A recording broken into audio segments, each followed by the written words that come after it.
Hello there. Welcome to Anybody Can Code C++ series. So if you're new to this series, you can click on the card that's above to check out our previous videos.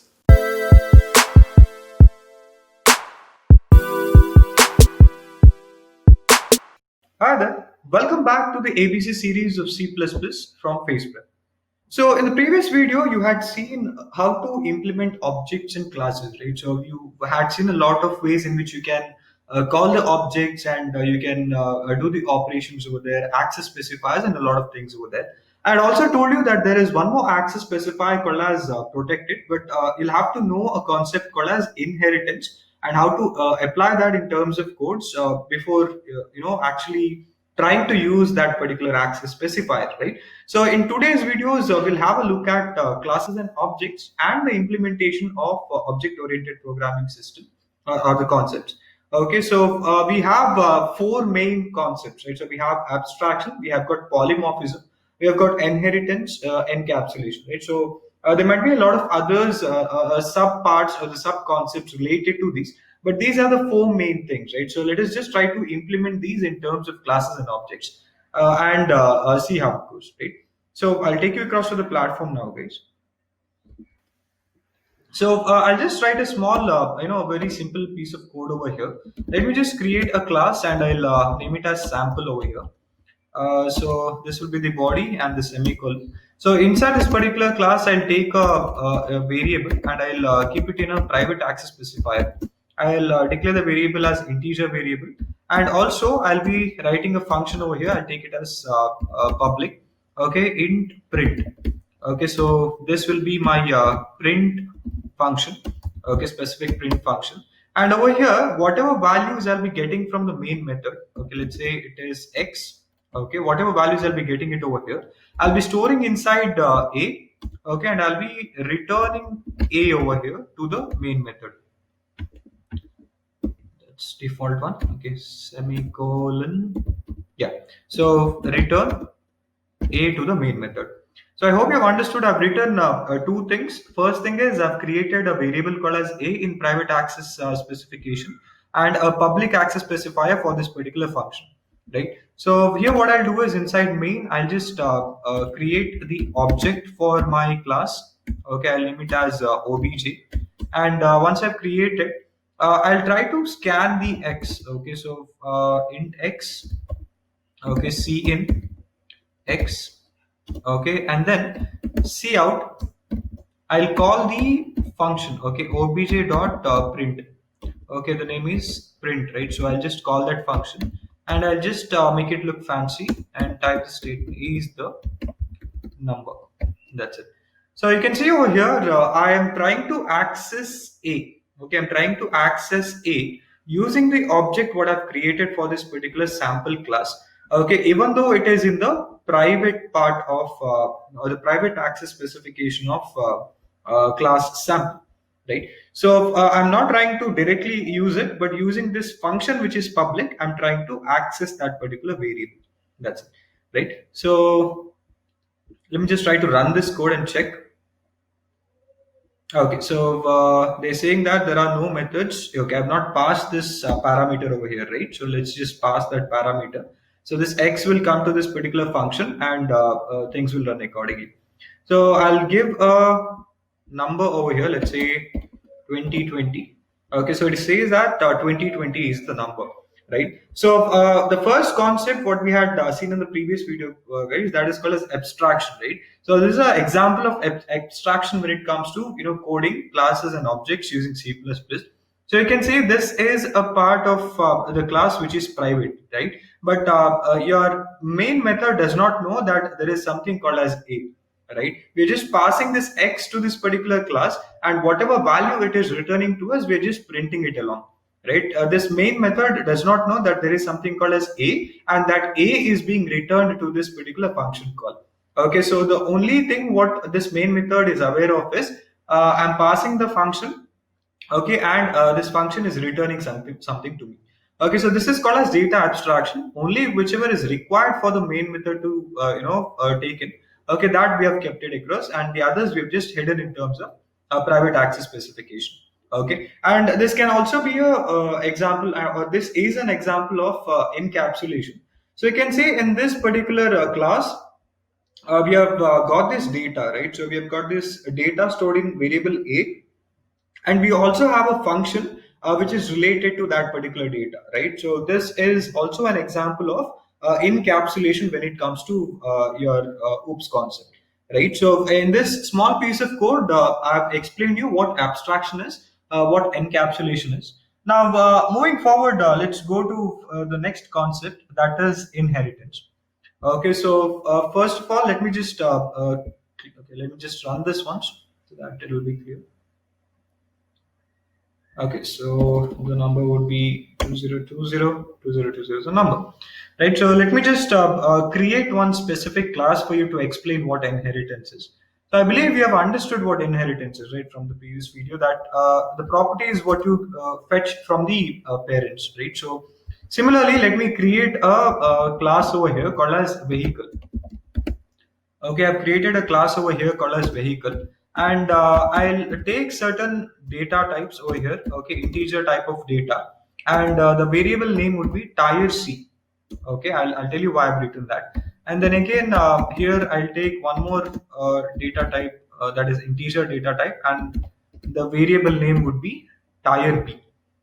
Okay, so here I've taken two variables which are public. Both are public over here, right? And next thing what I'll do is I'll create one more class. Okay, I'll create one more class called as car. Okay, I've created one more class default. Okay, I've created one more class called as car, and I put a semicolon. I'll create one more class called as bike. Okay, I've put a semicolon. I hope you're able to understand it. So I've just created three classes. Now a class, need not always have things inside them, right? So I'll just, write this as empty. Okay, it does not make a difference, but just for you to understand, I'm just writing things over there, right? I've just created two classes over here, and inside this main method, okay, what I'll do is I'll try to create certain objects and I'll try to access certain things.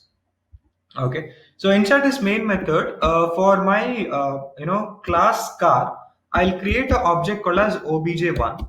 Okay, for my class bike, I'll create an object called as obj2. Okay, and after that I'll try to insert values inside the variables of this tire C and tire B. Okay, what I'm trying to do over here is car will have basically four tires, right? So I want four tires to be or four value to be stored inside tire C. Okay, and bike will have two tires, right? So a normal bike, so tire B should be having a value 2 stored inside. Okay, so that is what my goal is. So what I'll do is using the object what I'll be creating for my vehicle, using the object what I've created for my car, and using the object what I've created for bike, right? So I'll be filling the what is that variables which are present inside class vehicle.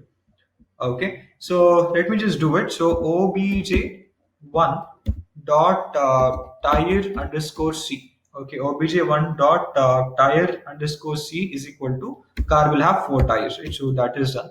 And then same thing, obj2 dot tire underscore b is equal to 2. Okay, so I've initialized these two variables, tire B and tire C. Okay, but there's a small catch over here, guys. Now these classes are not connected, right? So class car is not connected to class vehicle, class bike is also not connected to class vehicle. So how do you do it? You have something called as inheritance, right? So that is a concept.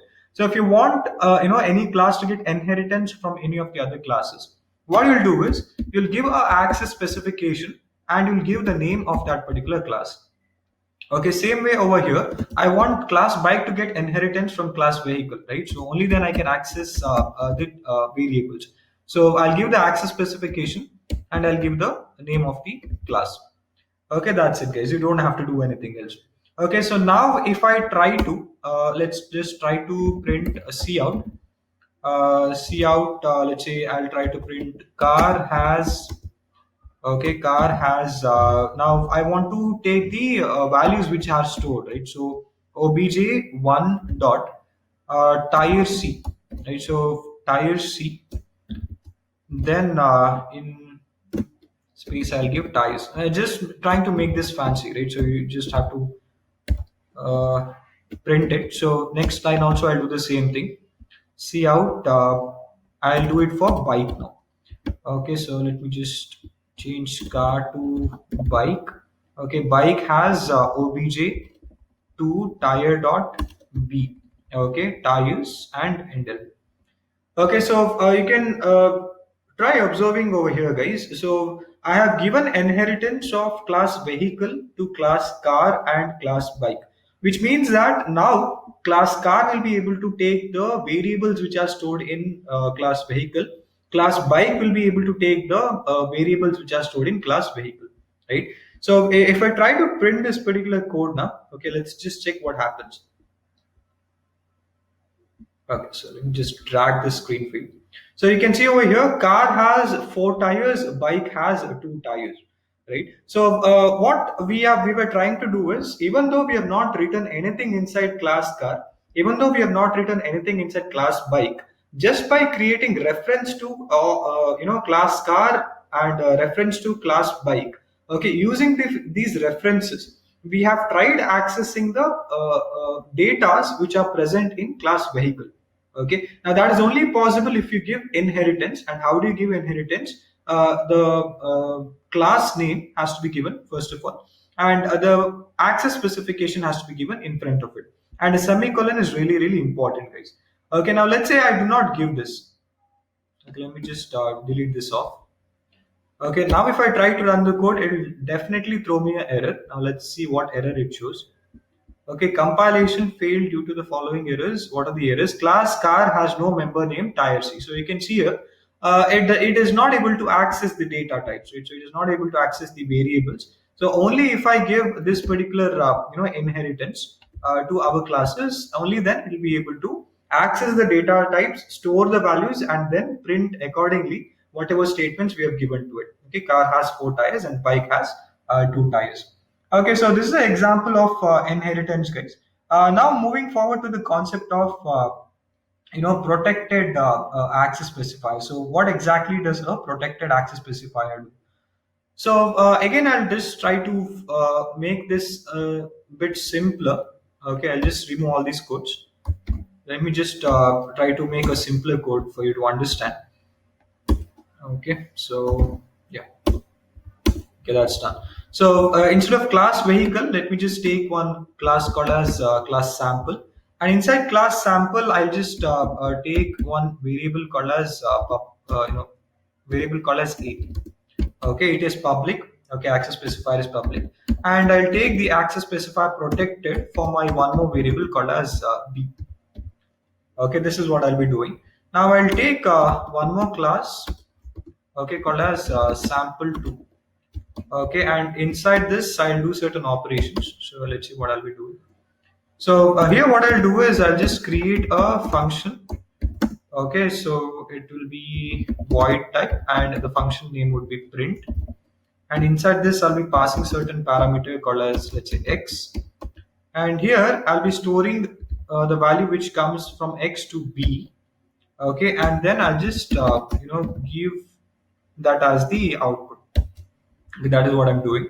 And inside main method, I'll create an object for my sample2 class. Okay, and the object name will be obj. And I'm just calling the function which I've created, that is print. Okay, and I'm not passing anything. I'm not scanning and passing anything. Let me just pass a number, let's say 456. Okay, so I'll just try to explain what I've done over here. I've created two classes, class sample and class sample2. Okay, now I've not given any inheritance. Okay, but still I'm trying to access this particular variable called as b from class sample2. Will it be working? No. So let me just try to give inheritance. So public, what is a class name? Sample. Okay, now sample2 class has got the inheritance of sample class. Okay, now if I try to access a variable b, it will definitely work. Okay, so let me just try to run this particular code. Okay, the value what we are trying to print over here is 456, and it is being printed. Okay, so if you want to make it a bit fancy, you can write down all the codes over here, the number is, and all that stuff. But ultimately, what we should try to understand from this is, okay, so protected is one such access specifier, okay, which will allow the datas to be borrowed only to derived classes, okay, or the classes which has got inheritance from the parent class or the main class. Okay, so this is called as a parent class, okay, because it has no inheritance from anywhere. And this is called as a child class of sample class because it has got inheritance from the sample class, right? So protected access specifier allows the datas, okay, to flow from the derived class to the subclasses, okay, only to the subclasses, okay, not to any other classes which are not a derivative of the parent class. Okay, that is the only difference between your private and protected. Now let's say I make this as private. Okay, now I make this as private. Now let's see what happens to the code. So you can see it says that B is private and it cannot be accessed anywhere else. Okay, so I hope you have understood the difference between public, private, and protected. So if you write access specifier private to any of the datas, it can be used only inside that particular class. Okay, if you write public, it can be used anywhere in the code. But let's say if you write it as protected, right? So if you write it as protected, that data can be used in that class and the class in which it can be, it has to be derived, or it is derived, right? Or the subclasses. So these are the three differences of your access specifiers, guys. So we have finished with three concepts of ours: abstraction, your encapsulation, and inheritance. I've also explained you what protected access specifier does. Now let us go to the last part of this code, that is, the last part of the OOPS concept, that is polymorphism. So let me again just try to put a simpler code over here so that we'll be able to understand in detail. So I've removed a lot of things.